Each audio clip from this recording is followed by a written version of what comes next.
Hey guys, welcome back to my channel Srilata's Delicious Recipes. ఈ రోజు నేను చూపించబోయే రెసిపీ వచ్చేసి జొన్న రవ్వ ఉప్మా అండి.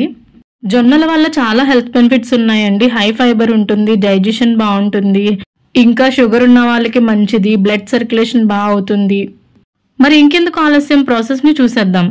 స్టవ్ మీద కళాయి పెట్టుకుని 2 to 3 స్పూన్స్ ఆయిల్ వేసుకోవాలి. దీంట్లోకి పోపులు వేసుకోవాలి. పచ్చెనపప్పు, జీలకర్ర, ఆవాలు, ఎండుమిర్చి, కరివేపాకు ఇవన్నీ వేసుకుని బాగా వేయించుకోవాలి. పోపులు బాగా వేగిన తర్వాత కొద్దిగా కొత్తిమీర, తురుముకున్న అల్లం వేసుకుని బాగా వేయించుకోవాలి.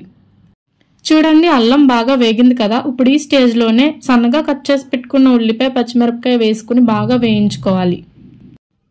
ఉల్లిపాయలు బాగా వేగిన తర్వాత సన్నగా కట్ చేసి పెట్టుకున్న టమాటో పీసెస్ కూడా వేసుకుని బాగా మగ్గించుకోవాలి.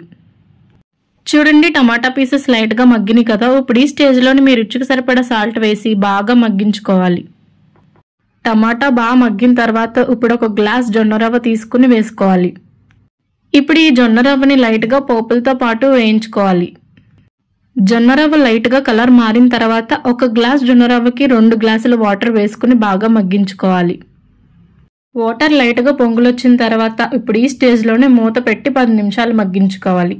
10 నిమిషాల తర్వాత మూత తీసి చూస్తే చూడండి ఎంత బాగా మగ్గిపోయిందో.